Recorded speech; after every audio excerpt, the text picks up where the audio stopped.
Hello everybody. Well, जैसे कि हमने आपसे प्रॉमिस किया था, इस पूरे महीने ये है आशिकी में हम आपको ऐसी कहानियां दिखाएंगे जो बहुत ही डिजास्टरस सिचुएशंस में होने के बाद भी अपनी अपनी मंजिल तक पहुंची।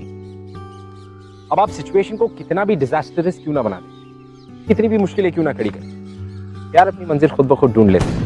वेलकम टू ग्लैमर प्रेजेंट्स बिंदास। ये है आशिकी। हमारी आज की जो कहानी वो एक ऐसी लड़की के बारे में है जो गांव से है, बहुत ही सिंपल। दूसरी तरफ एक ऐसा लड़का जो देश का जवान, इज अ सोल्जर। इनकी कहानी जो वैसे तो बहुत ही सिंपल है, yet not so simple। आइए देखते हैं।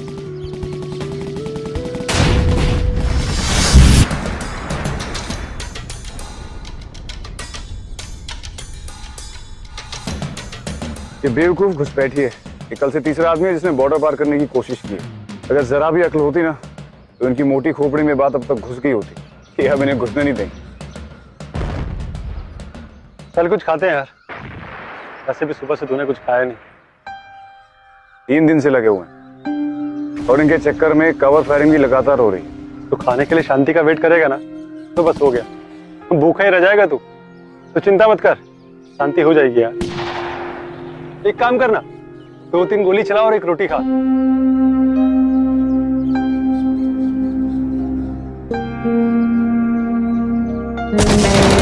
अबे ओए, बेफजूल में गोली चला रहे सारे। अच्छा ही तो है, उनका कोटा खत्म हो जाएगा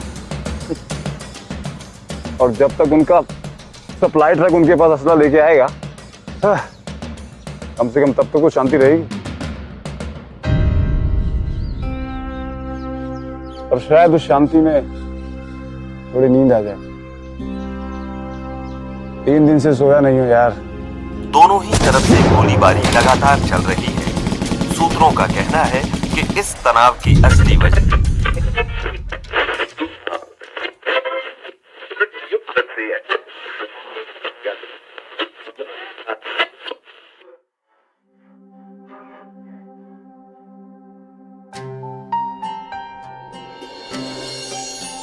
अच्छा संगीत सुनना चाहिए लोगों को। क्या लोग न्यूज़ सुनते रहते हैं, वो भी इन लड़ाई झगड़े की।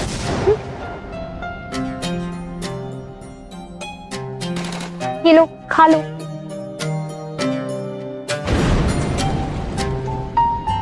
तीन दिन से यही शोर है ना, पता है। और ऊपर से ये सूखी घास, तंग आ गए हो ना तुम सब। ये लो। अल्लाह, मैं क्या करूं इस लड़की का। यहाँ गोलियों की आवाज चल रही है और तू है कि गाना सुन रही है। अरे छोड़ देना चाह रहा, तू चल अंदर। अम्मी, अब इन गोलियों को तो हम नहीं रोक सकते ना, और ना ही अपनी जिंदगी को। तो जितना ही मजा इस जिंदगी में निकाल सकते हैं निकाल लेना चाहिए। और इसमें इन भीड़ों की क्या गलती है, कब से भूखी है बेचारी। अल्लाह हमारी जमीन पर अमन ला। आमीन।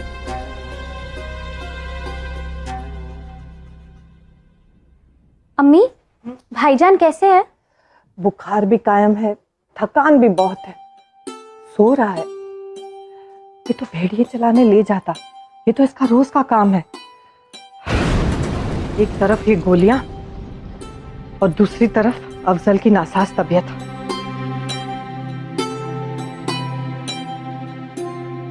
अपने ही घर में कैदी बनकर रह गए हैं, ना बाहर जा सकते ना कोई अंदर आ सकता है। हर दिन इसी डर से जीते हैं कि पता नहीं कल ठीक ठाक होगा या नहीं। गोलियों की आवाज अचानक से बंद हो जाए तो कानों को कितना अजीब सा लगता है ना। ऐसा लगता है जैसे सन्नाटे की आवाज शोर से ज्यादा है। हाँ यार, नसीब में शांति की आदत कहाँ है? इस शांति का फायदा उठाना चाहिए। तू थोड़ी देर सो जा, मैं सामने वालों के बंकर्स की पोजीशन देखने जाता हूं।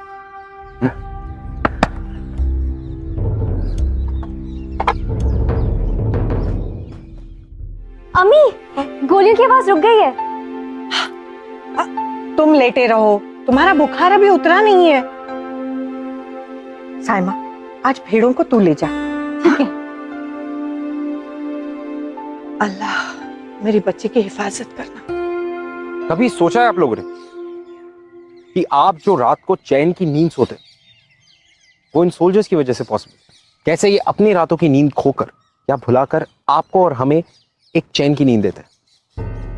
जरा सोचिए कि वो सिचुएशन कितनी टेंस होगी कि इन्हें शांति, साइलेंस, ये सारी चीजें अजीब लगती और फिर भी ये अपनी जान पर खेल जाते हैं आपको और हमें सुरक्षित रखने के लिए। रेयान शिखावत इन्हीं में से एक सोल्जर था। और साइमा एक छोटे से गांव की एक बहुत ही ऑर्डिनरी लड़की जो इस सिचुएशन में सर्वाइव करने की कोशिश कर रही थी।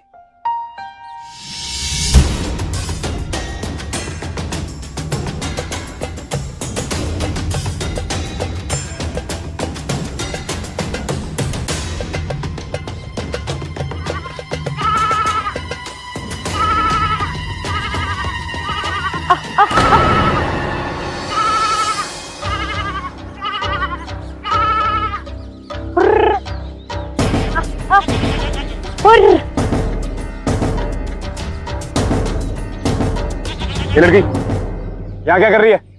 भेड़ें चरा रही हूँ। यहाँ पे कर्फ्यू है, तुम्हें पता नहीं? यहाँ सिविलियंस अलाउड नहीं है। ये सब तो आपको और मुझे समझ में आता है ना। अब इन भेड़ों को कौन समझाए? क्या? 4 दिनों से इन्होंने सूखे चारे के अलावा और कुछ नहीं खाया। मैं बस इन्हें वहाँ चराने लेके जा रही हूँ। जी नहीं, अभी अपने घर वापस जाओ। थोड़ी देर की तो बात है और गोलियां भी बंद हो गई हैं। लेकिन खतरा अभी टला नहीं है, जाओ यहाँ से। चली जाऊंगी, बस ये सब थोड़ा सा चर लें। और आप मेरी फिक्र मत करो, अल्लाह ना करे अगर मुझे कुछ हो भी गया तो वो मेरी जिम्मेदारी है, आपकी नहीं। हम सबको तो आदत हो गई है, यहाँ तो सांस लेना भी जोखिम का ही काम है। अगर तुम्हें यहाँ किसी ने देख लिया ना तो फिर से दोनों तरफ से गोलीबारी शुरू हो जाएगी। तुम जाओ यहाँ से। हर वक्त बस गोलियां ही गोलियां। आप सब तंग नहीं आ जाते क्या? इतना खुशहाल गांव था हमारा, पता नहीं किसकी नजर लग गई। सब बातों का भी वक्त नहीं है, तुम्हें समझ में नहीं आ रहा? जाओ यहाँ से। पर थोड़ा भीड़। अल्लाह, मेरी भीड़। अरे सुनो लड़की, लड़की सुनो।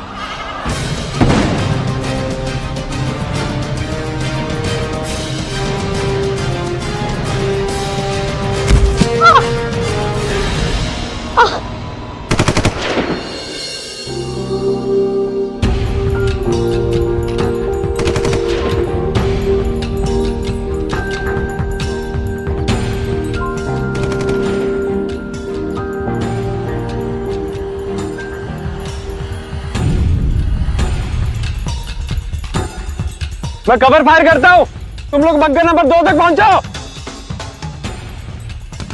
आओ।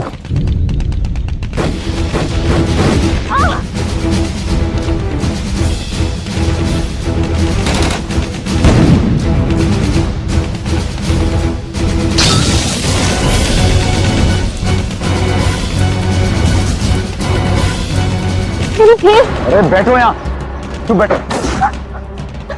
पता नहीं कैसे ढूंढूंगी मैं उन्हें। भाईजान, अम्मी, अल्लाह प्लीज। चुप रहो। भेड़ भेड़ भेड़, तुम यहाँ भेड़ों की पड़ी है और यहाँ हमारी जान जा सकती है। मैंने तुमसे पहले कहा चुपचाप अपने घर लौट जाते, तो ये जो बड़ी मुश्किल से शांति बनी है बनी रहती। सब तुम्हारी वजह से हुआ, बेवकूफ लड़की। बेवकूफी होती है हर मसले को उन गोलियों से सुलझाना। क्या हम इस मसले को अमन से नहीं सुलझा सकते? हमसे ज्यादा अमन और कौन चाहता है? समझी?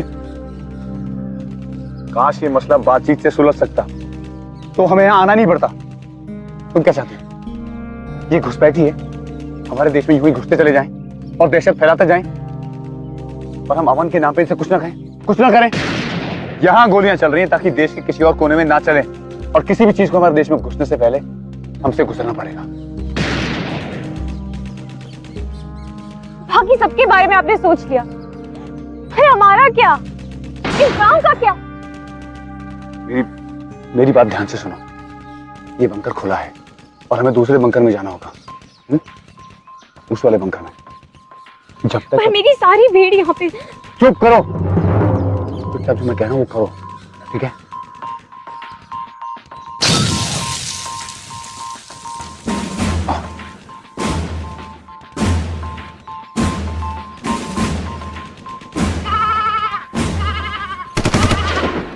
जनाब, फायरिंग फिर से शुरू हो चुकी है और बंकर नंबर 2 में एक सिविलियन भी मौजूद है सर। जी जनाब। प्रियांश!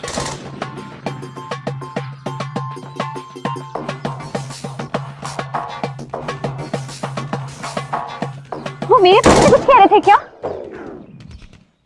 हाँ, वो कह रहा था कि तुम्हें यहाँ से जल्द निकालो, वरना मेरी छुट्टी हो जाएगी। क्योंकि मैं नहीं चाहता कि हम उनकी नजरों में आए। हमें इस बंकर से निकलना है।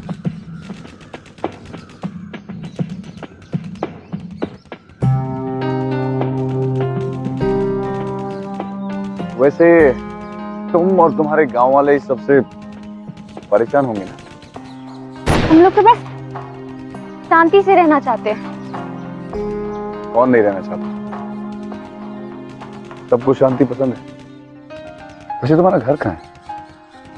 मेरा घर बस यहीं पास में ही है, कुछ 2-3 मील की दूरी पर। वो जो पहाड़ी है ना, उसके पीछे। और घर में रहता कौन कौन है? घर में अम्मी है और अफजल भाईजान और मेरी भेड़।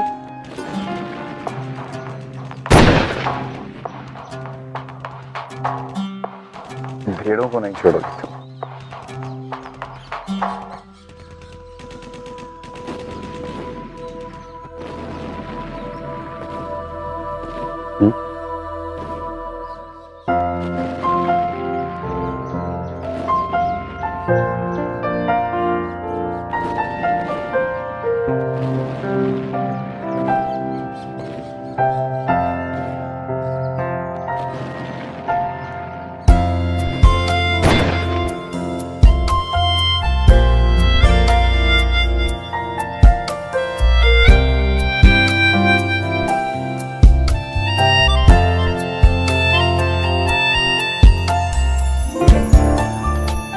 मुझे आप पे गुस्सा नहीं करना चाहिए था।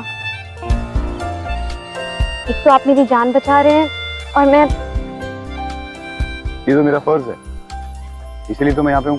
नहीं, आप यहाँ सरहद की रक्षा करने के लिए। कोई और होता तो शायद मुझे वहीं पे छोड़ देता, गोलियों के पीछे। गलती तो मेरी ही थी ना। तो तुम अपनी गलती मानती हो? लेकिन मैं क्या करती? 4 दिनों से उन भेड़ों ने सूखे चारे के अलावा और कुछ नहीं खाया।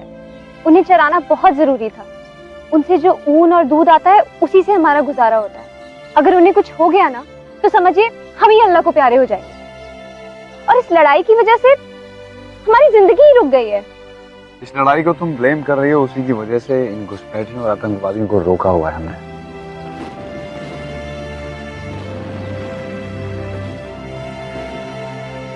मैं तो अल्लाह मियां से रोज एक ही दुआ मांगती हूँ, मुझे एक आम जिंदगी जीने का मौका मिले, जहाँ कोई सरहद ना हो, सब अपने हो। एक छोटा सा घर हो, उसके आगे एक आंगन जहाँ पे मेरे बच्चे खेलेंगे, बिना किसी भी गोली के डर के। रातों को सिर्फ तारों की रोशनी, जलते हुए घरों की आग नहीं। और वहां एक स्कूल भी होगा जिसमें मैं पढ़ाऊंगी।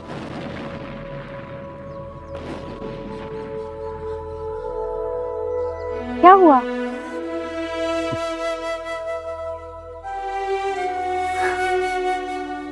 मैं अब तक ऐसे काफी लोगों से मिला हूं जिन्हें अपनी इस जिंदगी से बहुत बड़ी बड़ी चीजें चाहिए। पहली बार ऐसे इंसान से मिल रहा हूं जिसका सिर्फ एक ही सपना है, साधारण सी सिंपल सी लाइफ। अच्छा, बहुत प्यारा सपना।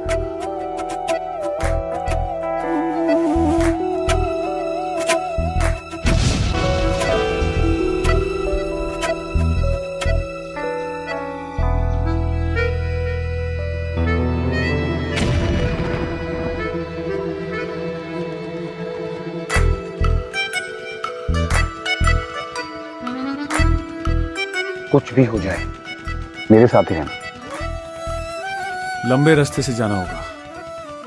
और एक बात, शोर नहीं मचाना है और थोड़ा झुक के चलना है ताकि हम उनकी नजरों में ना आए।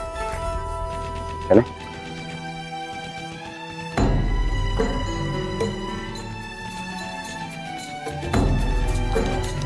तीर कमान से निकल चुका है जनाब, पर पटाखे अभी भी जोर से फूट रहे हैं।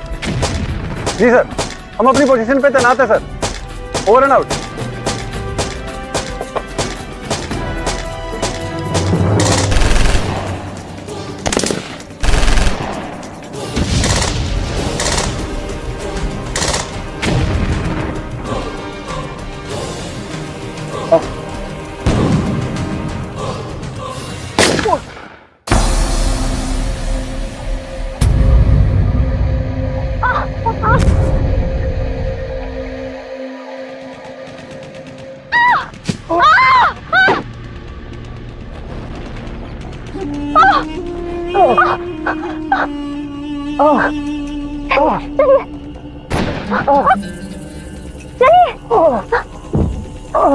नहीं नहीं, हम वापस नहीं जा सकते।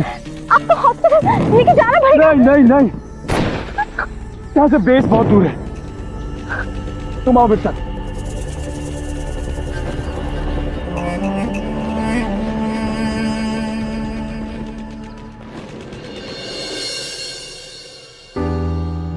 हम में से अनफॉर्चुनेटली कई लोग ये नहीं समझ पाते कि ये सोल्जर्स हमारे लिए कितना कुछ करते हैं सेल्फलेसली।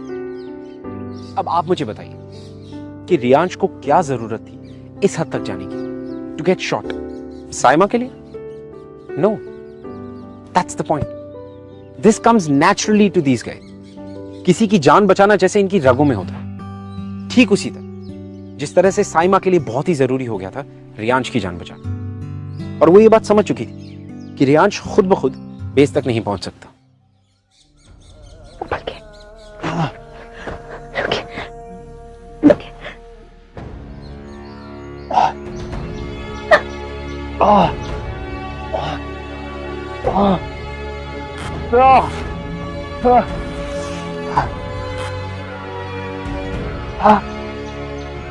तेरी वजह से पर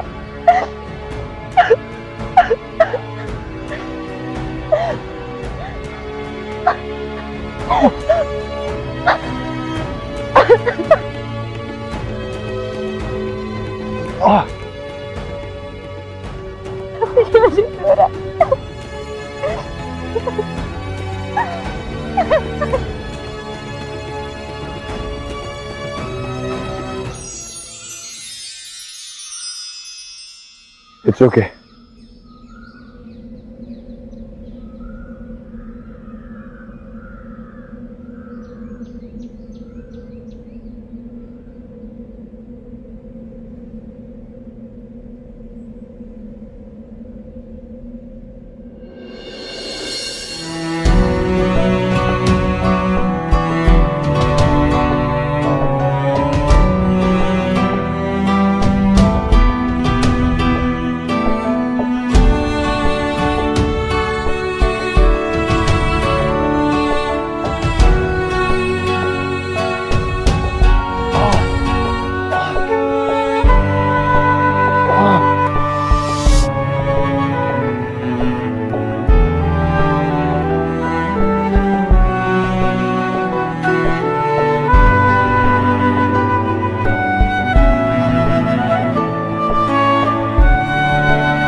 बच्ची तो ठीक तो है, तो कहाँ रह गई थी?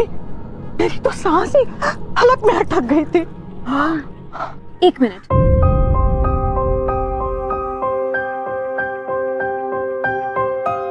आइए, आप अंदर आइए।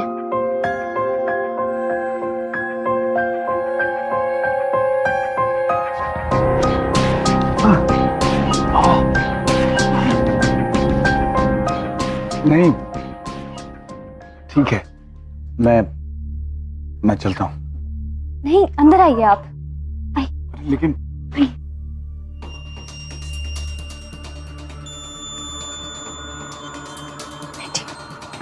जब तक मैं आपका जख्म साफ नहीं कर देती, आप यहीं पे रुकिए। जरा रुकिए, मैं आती हूँ।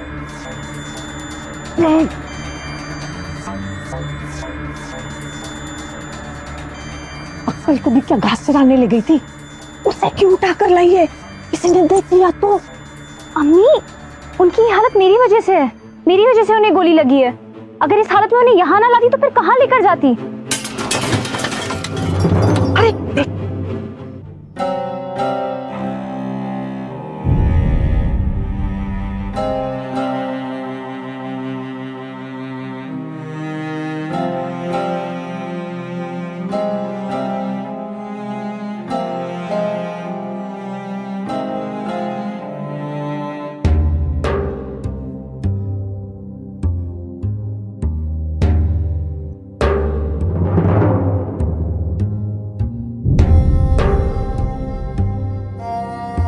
क्या गांव के सभी लोग इतने अच्छे होते हैं? अच्छे लोगों के साथ हर कोई अच्छा ही होता है।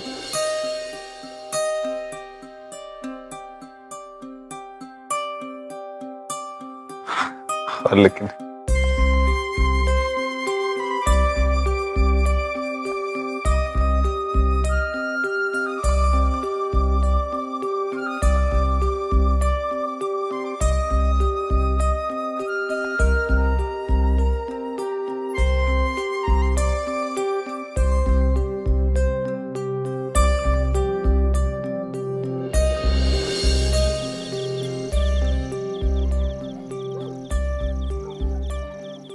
अम्मी, साइमा कहीं नहीं मिली। अंदर है। अंदर है?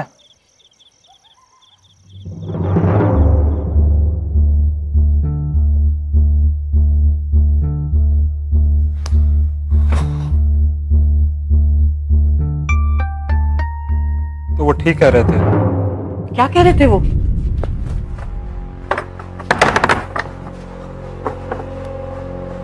रास्ते में कुछ आदमी थे और मैंने उनकी बात सुनी।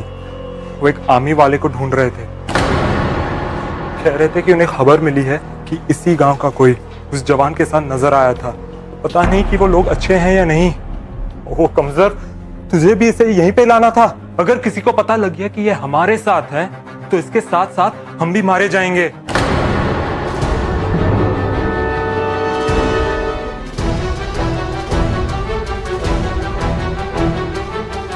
तू क्या कर रही है साइमा? भाईजान, मैं उन्हें मिलिट्री हॉस्पिटल लेके जा रही हूँ। ये बहुत कमजोर है। इस हालत में अकेले नहीं जा पाएंगे। मिलिट्री हॉस्पिटल यहाँ से 5 मील की दूरी पे है। वहां तक कैसे पहुंचेगी? घर से निकलते ही वो लोग तुम्हें पकड़ेंगे। तुम्हारा भाई ठीक कह रहा है साइमा। मेरी वजह से तुम्हारा परिवार खतरे में नहीं पड़ना चाहिए। मैं खुद चला जाऊं। यार जी, मैं आपको कहीं अकेले नहीं जाने दूंगी जब तक कि आप ठीक नहीं हो जाते, या जब तक मैं आपको मिलिट्री बेस तक नहीं पहुंचा देती। साइमा, कुछ तो होश कर। हम ऐसे जगह पे रहते हैं जहां हमें खुद नहीं पता कि हमारे साथ और सामने वाले अपने हैं या घुसपैठ। किसी के ऊपर भरोसा करना इतना आसान नहीं है। बस एक ही तरीका है महफूज रहने का, और वो है अपनी खुद की फिक्र करना। बस बहुत हो गया। मैंने कह दिया कि ये यहाँ पे नहीं रह सकता और तू यहाँ से बाहर नहीं जा सकती, समझी? ठीक है भाईजान, जैसे ही इन्हें होश आएगा मैं इन्हें यहाँ से रवाना कर दूंगी। इतना वक्त नहीं है। उसको होश में ला और निकालो यहाँ से।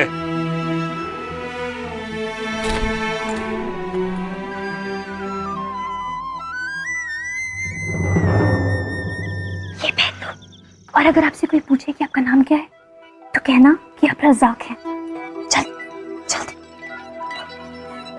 वक्त नहीं है हमारे पास, हमें यहाँ से इसी वक्त निकलना होगा, वरना तो पता नहीं क्या हो जाएगा। लीजिए, पहन लीजिए।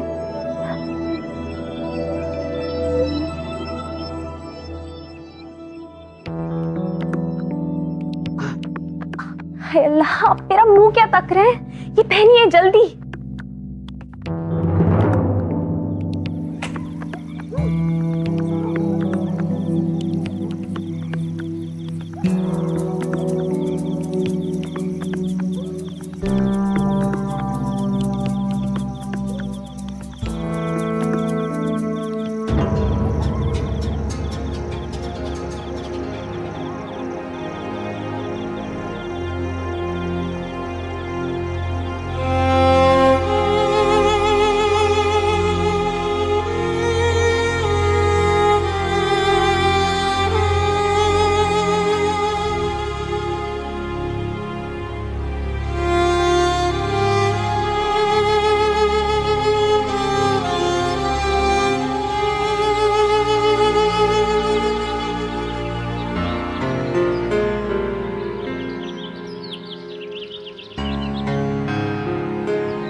माई,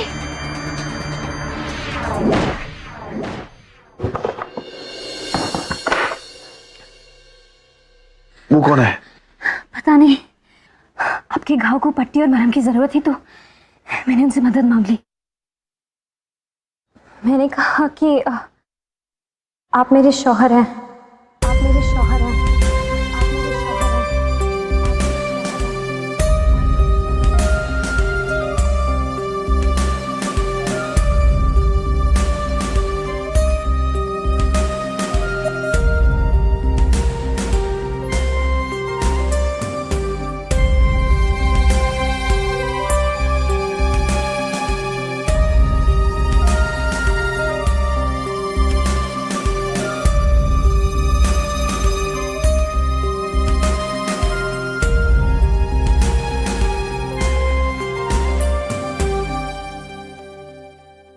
मेरे शौहर हैं।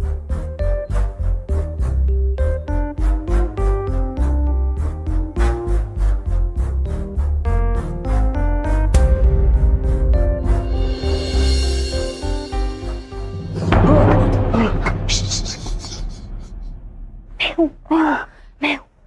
घबराइए मत, घबराइए मत। जैसे ही आपका घाव थोड़ा सा ठीक हो जाता है, मैं आपको आपके बेस तक पहुंचा दूंगी। घबराइए मत, मेरे साथ आप महफूज हैं। लेट जाइए।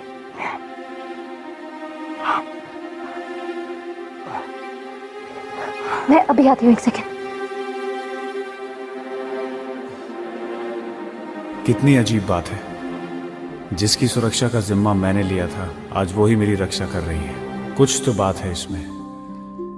जितनी देर इसे देखता हूं उतने ही दिल में घर कर जाती है। और इसकी आंखें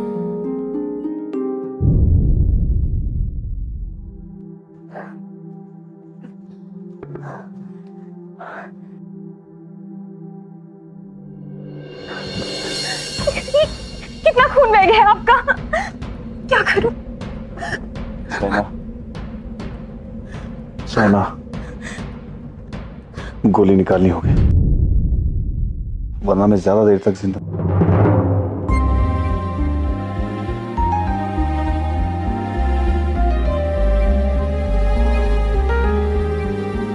मैं मदद करता हूं, बस जैसे जैसा मैं कहूँ वैसा करती जाओ। नहीं, मैं नहीं कर सकती। और कोई रास्ता भी नहीं है साइमा, सिर्फ पट्टी लगाने से कुछ नहीं होगा। एक काम करो,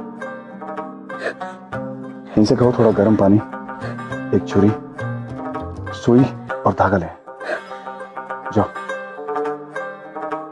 मैं तुम्हारे साथ हूं।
सुई से जख्म सीधा।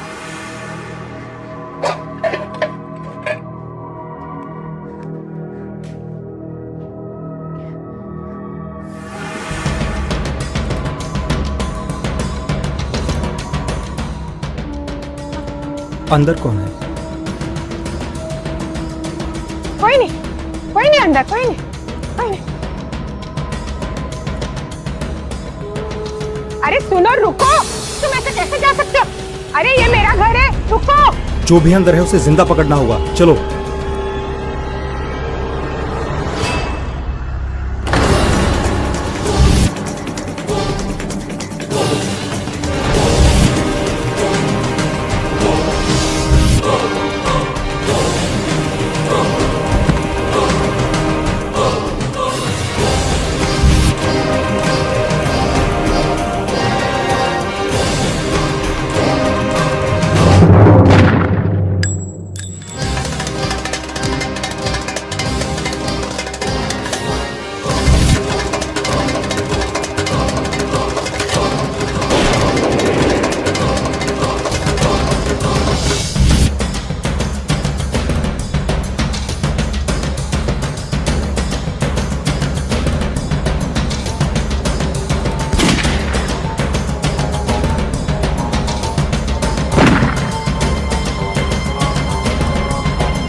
आप? यार शेखावत, 4 बटालियन। जवान, खून बहुत बह गया है।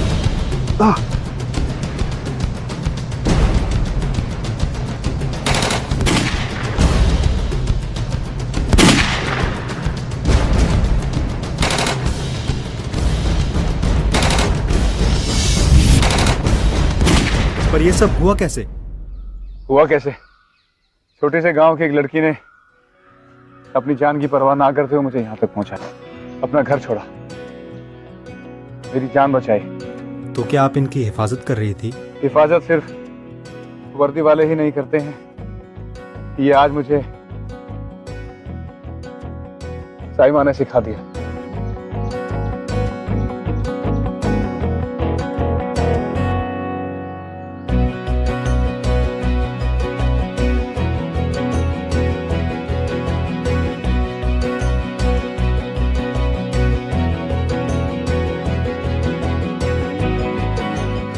इतना सब कुछ हो गया था और इस पूरी सिचुएशन में कुछ भी हो सकता था, लेकिन साइमा ने हिम्मत नहीं हारी।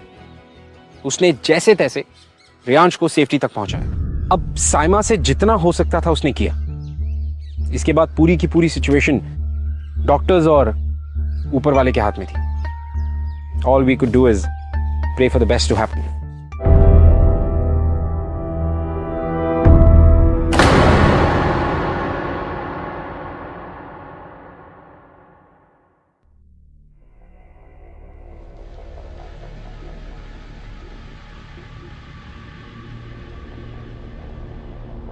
साइमा, अब से मेरी एक एक सांस तुम्हारी अमानत है। मैं बस थोड़ा ठीक हो जाऊं, फिर तुम्हें घर छोड़ दूंगा। नहीं नहीं, आप फिक्र मत करिए। जवानों ने बोला है कि मिलिट्री की जीप मुझे घर छोड़ आएगी। नहीं नहीं, आप लेटे रहिए, आप लेटे रहिए।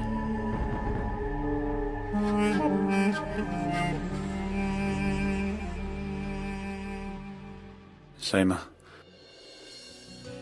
मेरे गांव में एक मेरा घर है। उसके आगे पीछे बहुत बड़ा आंगन है। आसपास खेत हैं जहां बच्चे खेलते हैं। कोई गोलीबारी नहीं है, कोई बारूद की आग नहीं है वहां। और हाँ,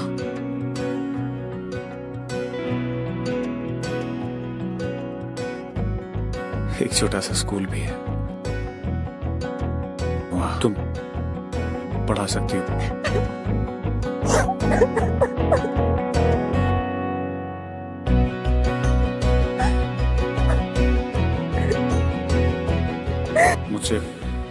मुझसे शादी करोगी साइमा? मुझसे शादी करोगी साइमा? मुझसे शादी करोगी साइमा?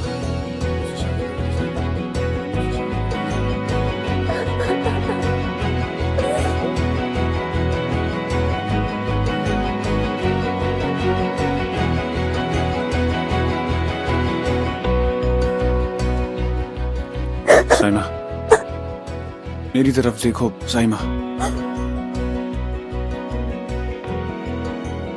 तुम जैसे भी हो मुझे मंजूर हो। कुछ बदलने की जरूरत नहीं है, कुछ भी नहीं। हाँ,